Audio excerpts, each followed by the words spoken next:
a Mateo 7, versículos del 7 al 11.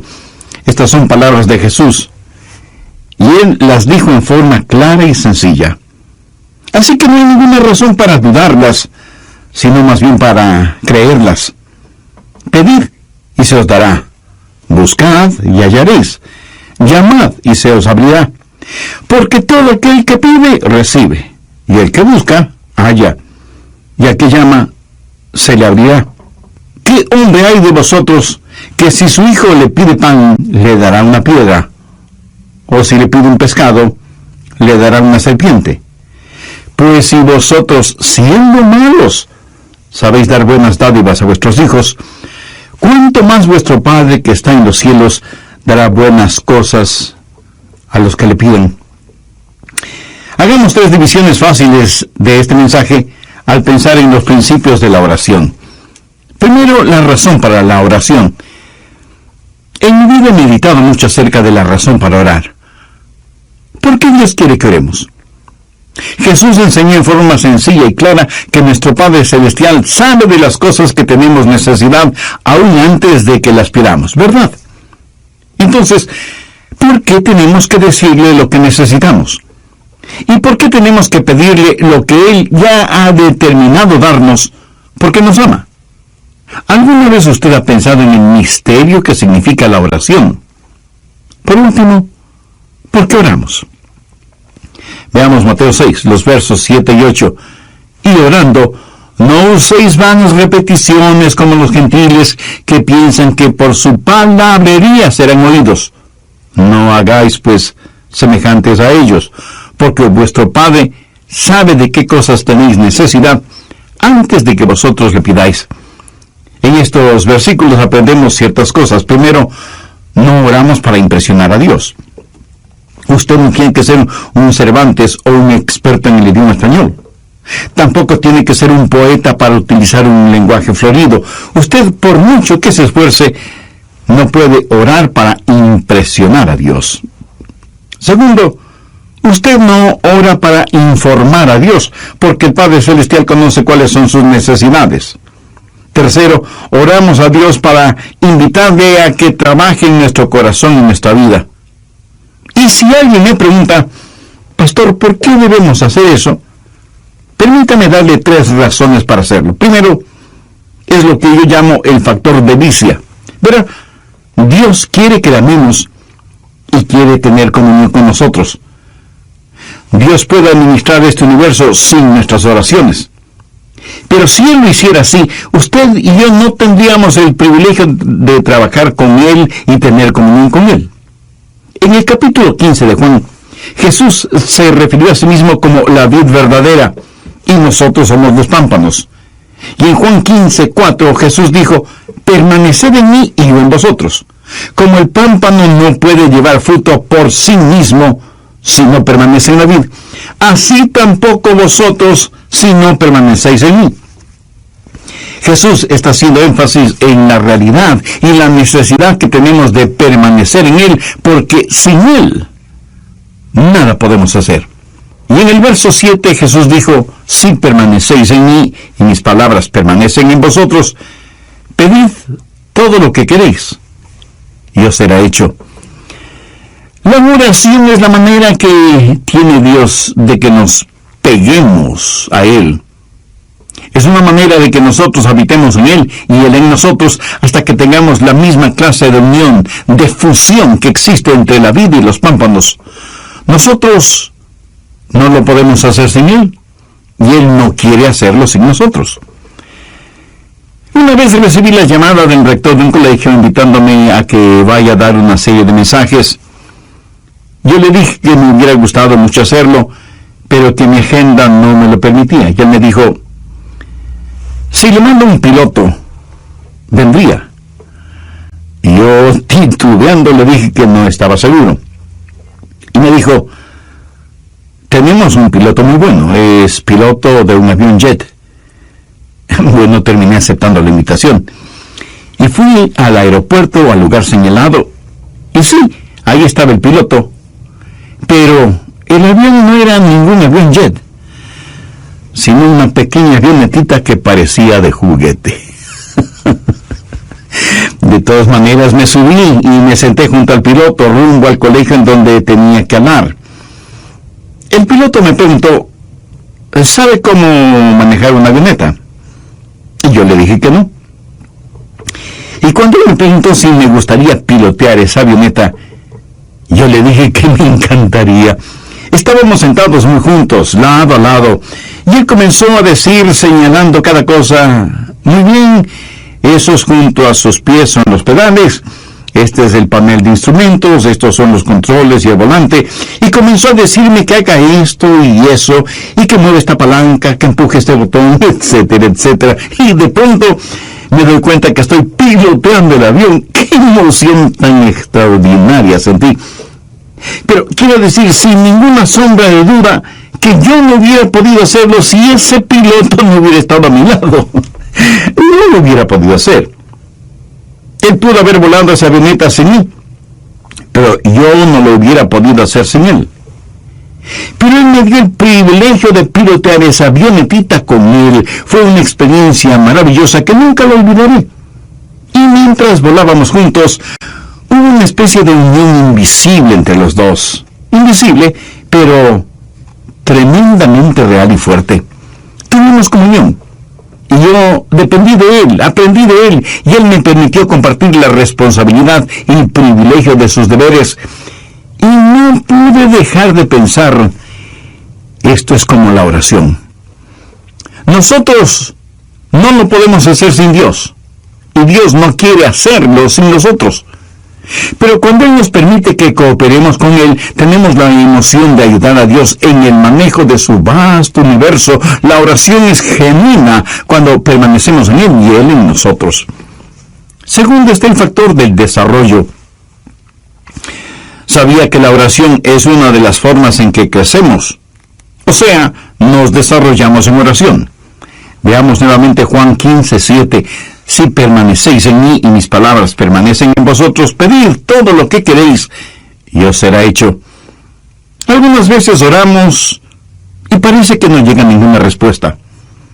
Y comenzamos a estudiar la palabra de Dios, comenzamos a buscar el rostro de Dios, y empezamos a crecer en gracia y en el conocimiento de nuestro Señor y Salvador Jesucristo, hasta que llega la respuesta que puede ser sí, no o espera. Un jovencito puede tener un interés particular por una muchacha y quiere tener una cita con ella. Así que le pide una cita y ella le dice que no. Y él se pregunta, ¿por qué no querrás salir conmigo? ¿Será que tengo mal aliento? Así que presta más atención a su higiene dental. Y le vuelve a pedir una cita y ella nuevamente le dice que no. Ahora él se pregunta, ¿será cuestión de mi aspecto en general? Y pone más atención en tener las uñas limpias, en cortarse el pelo y en ponerse ropa limpia. Luego le pide a la chica salir con él y nuevamente ella le dice que no. El pobre muchacho está desconcertado y piensa, debe ser algo más. Tal vez mis modales. A lo mejor la forma en que como. Y él mejora notablemente sus modales sociales y nuevamente, ya casi sin ninguna esperanza, él le pide a la chica que salga con él y para su sorpresa, ella le dice que sí. ¿Qué sucedió? Que en todo ese proceso de querer salir con ella, él estuvo mejorando su manera de ser, sus modales, su aspecto físico, tratando de que ella le acepte. En otras palabras, él estuvo creciendo en forma integral. Y eso es exactamente lo que la oración hace. Pedimos a Dios algo y no tenemos respuesta. Y pedimos otra vez y decimos, Señor, ¿será que tengo egoísmo en mi vida? ¿Será mi falta de fe? ¿Será mi poco interés en estudiar tu palabra? ¿Será mi falta de entrega y compromiso contigo? Mi amigo, la oración no solo es una delicia, sino que también es una forma de desarrollo. Nos ayuda a crecer en la gracia y conocimiento de nuestro Señor y Salvador. Tercero está el factor de dependencia. Dios nunca quiere que vivamos independientemente de Él. Si Dios fuera a hacer las cosas por nosotros en nuestras oraciones, fracasaríamos en tener la clase de dependencia que debe existir entre la vid y los pámpanos. Sería trágico si Dios administrara este universo sin tomarnos en cuenta para nada, porque no conocemos la delicia de la oración. Nunca conoceríamos del crecimiento y el desarrollo que viene con la oración. Así que, sea que entendamos la filosofía de la oración o no, sabemos que Dios nos ha invitado a orar y nuestro Señor nos manda que oremos. ¿Qué es lo que pedimos en la oración? En Mateo 7:7 Jesús dice: pedid y se os dará, buscad y hallaréis, llamad y se os abrirá. Observemos esto. Primero, pedid. Simplemente pedir. Dios nos ordena que pidamos. ¿Sabe usted que el gran problema en la oración no es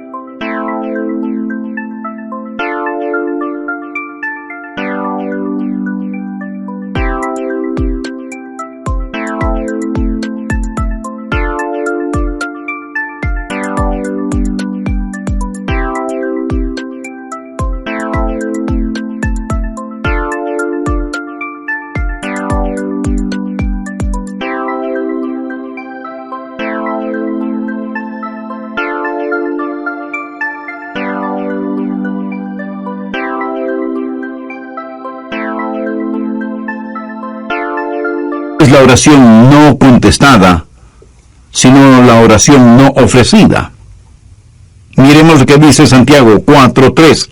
Pedís y no recibís. Jesús dice que debemos pedir. La oración no ofrecida no solo es una tragedia, sino también un pecado. En Lucas 18:1, Jesús se refirió a la necesidad de orar siempre. Y también enseñó que debemos velar y orar.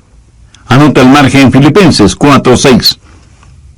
Por nada estéis afanosos, si no sean conocidas vuestras peticiones delante de Dios en toda oración y ruego con acción de gracias. La oración debe ser algo tan natural, tan normal como el respirar. Pablo dijo que debemos orar por todo, porque si le interesa a usted, también le interesa a Dios. Ahora, si usted no puede orar por algo, o sabe que sería erróneo orar por algo, entonces también es erróneo el hacerlo. No divida su vida entre lo secular y lo sagrado. No diga: bueno, oraré si voy a predicar un sermón, pero no tengo que orar cuando voy de pesca. ¿Cree usted que hay algo de malo en orar a Dios cuando va de pesca? ¿O cuando va a jugar su deporte favorito? ¿O cuando invierte tiempo en sus pasatiempos? Años atrás, junto con unos amigos, estuve en Cabo Cañaveral, en la Florida. Estuvimos pescando. No había ido de pesca por mucho tiempo. Tenía mi caña de pescar, mis anzuelos, la carnada, absolutamente todo. Y en el lugar en donde fuimos a pescar, yo estaba un poco lejos de mis amigos, con el agua hasta mis rodillas. Y a la distancia podía escuchar las voces de mis amigos atrapando peces. Y yo no pescaba nada. Y oré y dije: Señor, no estoy pescando nada, mientras que mis amigos aparentemente sí lo están haciendo. Señor, tú sabes que he estado trabajando muy fuerte y que a los tiempos vengo a pescar. Ayúdame a pescar, no un pez chiquito, sino uno realmente grande. Y lancé una vez más el anzuelo con la carnada en el agua. De pronto, la línea se tensó, y yo también. Entusiasmado comencé a enrollar la línea y de pronto la trucha más grande que he visto en mi vida estaba frente a mí. Era una trucha que pudo haber ganado cualquier concurso por peso y tamaño. Unos momentos antes le había pedido a Dios que me ayude a atrapar un pez grande. Y ahí estaba un pez no solo grande, sino enorme. ¿Sabe lo que hice de inmediato? Le agradecí a Dios y le dije: Señor, eso fue formidable. Déjame atrapar otro más. Y Dios me bendijo 3 o 4 veces más. Ahora, usted puede pensar que eso fue un poco frívolo. Permítame decir algo. Ninguno de nosotros tiene nada que hacer si es que no podemos orar por lo que hacemos, no importa lo que sea. Si usted no puede orar por algo, entonces no tiene por qué hacerlo. Si algo usted no le puede pedir a Dios, entonces no tiene por qué desearlo. La Biblia dice: en todo con oración y súplica. ¿Puede usted pensar en algo que sea demasiado grande para Dios o demasiado pequeño para que no lo note o para que lo note? Piénselo. Pablo en Filipenses 4:6 dice: por nada estéis afanosos, si no sean conocidas vuestras peticiones delante de Dios, en toda oración y ruego, con acción de gracias. Así que debemos pedir, y alguien me preguntará: pastor, ¿y qué si quiero algo incorrecto? Bueno, usted no pide lo incorrecto, pero sí le puede decir a Dios: Señor, estoy anhelando algo que es incorrecto, ayúdame a eliminar ese deseo de mi corazón. No importa lo que sea, preséntelo a Dios en oración. Nuestra responsabilidad es el pedir. La responsabilidad de Dios es el dar, siempre y cuando nuestro pedir sea de acuerdo a su voluntad. Pero no solo debemos pedir, sino que también debemos buscar. ¿Qué quiero decir con discernimiento? No solo que debe haber deseo, sino también discernimiento. Cuando usted está buscando, pudiera haber algo que usted no ve o algo que usted no conoce. Y si usted está buscando algo, quiere decir que es algo que está perdido o no se sabe. Y usted está tratando de encontrarlo, de saberlo. Podríamos decir, está tratando de descubrir algo. Amigo, amiga, ¿ha descubierto ya la realidad de Dios en su vida? Para que pueda orar a Dios, primero tiene que conocer a Dios, y para conocer a Dios usted debe haber recibido en su corazón al Señor Jesucristo como su Salvador y Señor personal. Si aún no lo ha hecho, lo puede hacer este mismo momento. Arrepiéntase sinceramente de sus pecados. Agradézcale a Jesús que Él derramó su sangre en la cruz para perdonar sus pecados. Y en 3, pedís y no recibís, porque pedís mal. Si usted pide por algo erróneo, Dios no le va a bendecir. Dios no le va a dar. Podría ser que usted tenga una motivación egoísta. Pedís y no recibís, porque pedís mal, para gastar en vuestros deleites. Yo puedo pedir por necesidades personales, pero no puedo pedir por necesidades egoístas. Y pudiera ser que Dios mismo quiere que busque. Antes de darme lo que Él quiera darme, Él quiere que yo quiera más de Él que aquello por lo cual estoy pidiendo. Por eso Santiago 4:8 dice: acercaos a Dios, y Él se acercará a vosotros. Así que pudiera ser que Dios quiere que yo me acerque a Él y que le busque, y que deje de practicar oraciones tibias o totalmente vacías. Dios hace negocios con aquellos que seriamente quieren hacer negocios. Pudiera ser que Dios quiera que yo busque su poder, que viene por medio de la pureza, de acuerdo a lo que dice Santiago 5:16, la oración eficaz del justo puede mucho. Ahora note la progresión: deseo, discernimiento y determinación, pedir, buscar y golpear o llamar. ¿Dónde golpea? En una puerta que está cerrada. Y cuando ora, debe mantenerse orando hasta que se abra la puerta. Eso sí, hay barreras que tenemos que vencer cuando oramos. Golpear. Este verbo está en tiempo presente y literalmente significa mantenerse golpeando. Pero a veces la respuesta de Dios es diferente. Pedimos una cosa y Él nos da otra. Y de hecho, a veces Dios nos niega ciertas cosas.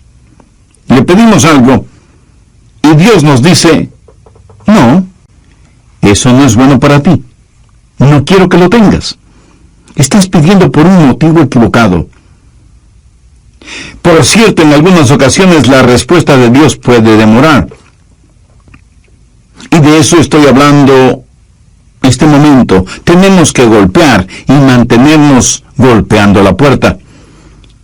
Yo sé que esto es un poquito difícil de entender, pero es una verdad bíblica. Voy a tratar de ampliar este asunto de golpear o llamar. Busque Lucas 11:5. Jesús aquí está hablando acerca de la oración, y en Lucas 11:1 los discípulos le dijeron, Señor, enséñanos a orar. En todo esto el tema es la oración. Primero el hombre llamando, golpeando la puerta de su vecino, de su amigo, para pedirle que le preste un poco de pan. Está llamando a la puerta de alguien que conoce y que le ama. Y le dice, tengo una necesidad, tengo visitas inesperadas, pero no tengo nada para darles de comer y me sentiré muy avergonzado si no puedo servirles algo. Préstame 3 panes. ¿Qué es lo que sucedió? Veamos Lucas 11:7. Y aquel respondiendo desde adentro le dice, no me molestes, la puerta ya está cerrada. Podría ser que todo esto de la puerta cerrada no signifique gran cosa para usted. Pero en esos días las cerraduras eran muy complicadas. No era nada fácil el abrir una puerta. Y mis niños están conmigo en la cama. No había un dormitorio para cada uno. Todos dormían en un mismo cuarto, y el levantarse significaba que todos lo hicieran. Y en la misma casa guardaban a los animales, los que también podrían despertarse. Y los perros, los propios y los del vecino, comenzarían a ladrar. Por eso el hombre le contestó, no puedo hacerte este favor, lo siento mucho. Ahora note lo que dice el verso 8. Os digo que aunque no se levante a dárselo por ser su amigo, sin embargo, por su inoportunidad. Ese es su deseo. Usted busca, eso es discernimiento. Usted llama, eso es determinación. Ahora, sea que usted esté de acuerdo o no, sea que lo entienda o no, amigo, usted tiene que llamar a las puertas del cielo y a veces tiene que persistir en llamar para que sus oraciones sean contestadas. Vamos ahora a Lucas 18, empezando en el primer versículo. También les refirió Jesús una parábola sobre la necesidad de orar siempre y no desmayar. Ese no desmayar significa no dejar de orar. A veces oramos, llamamos a la puerta una vez, y una voz desde adentro nos dice que nos alejemos, y nos vamos. Dios no quiere que nos alejemos, Dios quiere que nos mantengamos pidiendo, buscando, llamando. Sigamos leyendo en Lucas 18. Había en una ciudad un juez que ni temía a Dios ni respetaba a hombre. Había también en aquella ciudad una viuda, la cual venía a él diciendo, hazme justicia de mi adversario. Y él no quiso por algún tiempo. Pero después de esto dijo dentro de sí, aunque ni temo a Dios ni tengo respeto a hombre, sin embargo, porque esta viuda me es molesta, le haré justicia. No sea que viniendo de continuo me agote la paciencia. Y el Señor dijo, oíd lo que dijo el juez injusto. ¿Y acaso Dios no hará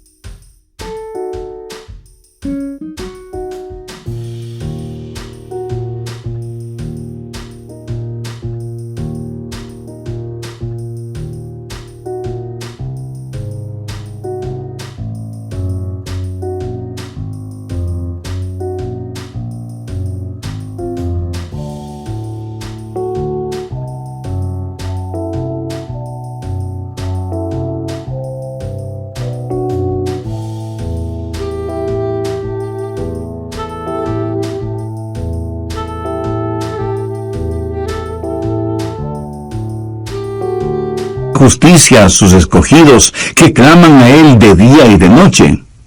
Se tardará en responderles. Usted me pregunta, pastor, ¿por qué Dios se queda en la cama y no se levanta a abrir la puerta de inmediato? ¿Por qué no me hace justicia frente a mi adversario ahora mismo? Porque Dios hace negocios con los que quieren hacer negocio. Y Jesús dijo que debemos mantenernos llamando, cualquiera que sea la razón. Necesitamos entender que la Biblia dice, por lo tanto, el Señor esperará para ser misericordioso contigo. En Mateo 15 tenemos la historia de una mujer cananea que tenía una hija atormentada por un demonio y le pidió a Jesús que la sanara. Jesús le contestó que él había sido enviado a las ovejas perdidas de la casa de Israel. Y cuando ella, postrándose, le suplicó ayuda, Jesús le dijo, no está bien tomar el pan de los hijos y echarlo a los perrillos. Oiga, ¿cómo se hubiera sentido usted? Suponga que usted tuviera una hija poseída por el diablo.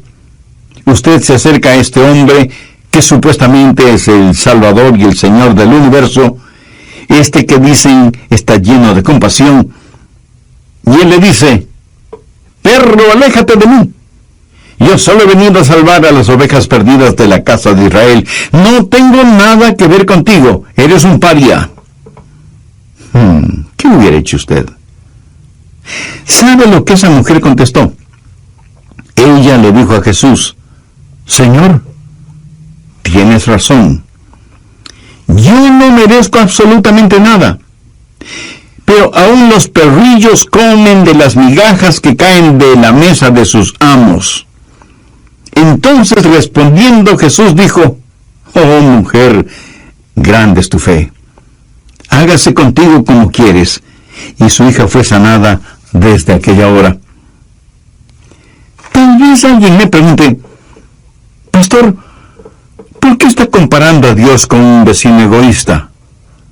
¿Por qué está comparando a Dios con un juez injusto? ¿Por qué le compara con una persona intolerante?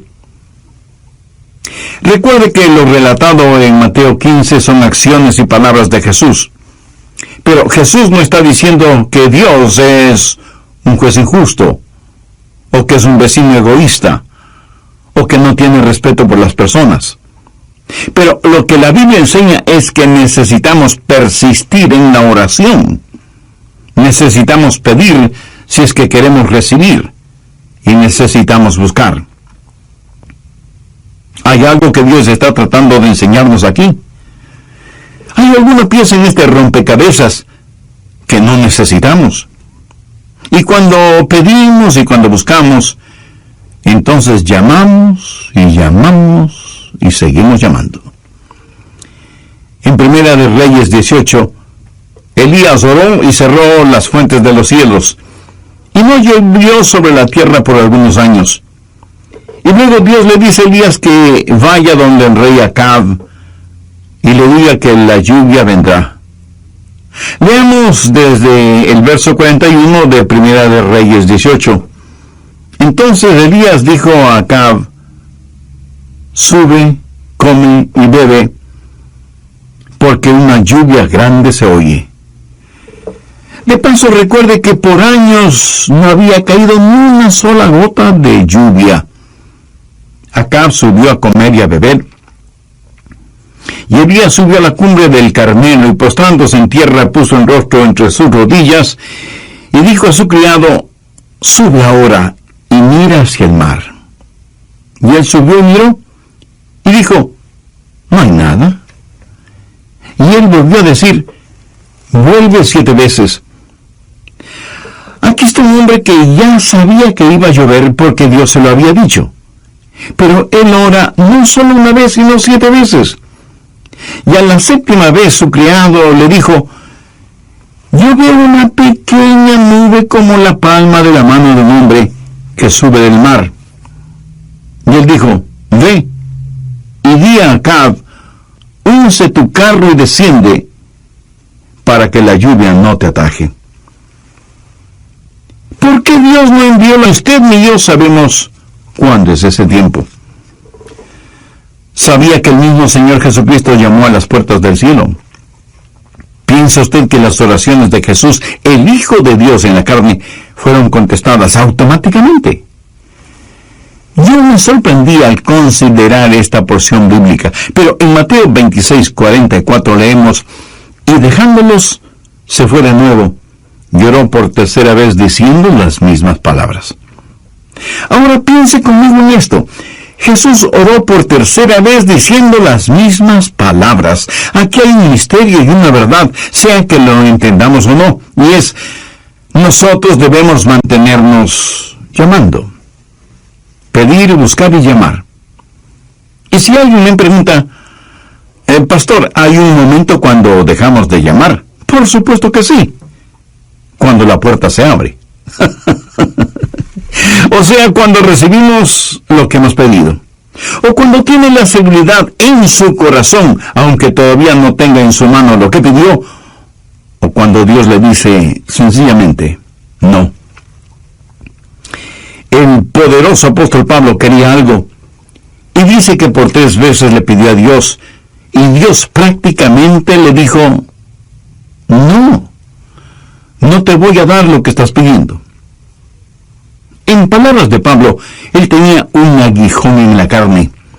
Y en 2 Corintios 12:8 dice: respecto a lo cual 3 veces he rogado al Señor que lo quite de mí.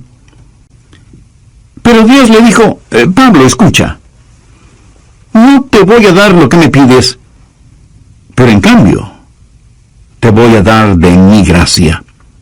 Y Pablo dejó de llamar. Él no oró una 4ª vez al respecto. ¿Cuándo usted deja de orar? Cuando la puerta se abre y usted tiene lo que ha pedido, o cuando lo tiene en su corazón y Dios le da esa seguridad. Hay una necesidad por la cual usted pide, hay un discernimiento que usted busca y hay una determinación a la que usted llama. Creo que muchos de nosotros no somos persistentes en la oración. Permítame decir algo más sobre este llamar. En un sentido, usted puede decir que Dios contesta todas las oraciones. Algunas veces su respuesta es sí. ¿Alguna vez usted le ha pedido algo a Dios y Él le ha concedido eso casi de inmediato? Estoy seguro que muchos de ustedes habrán sido bendecidos de esa manera.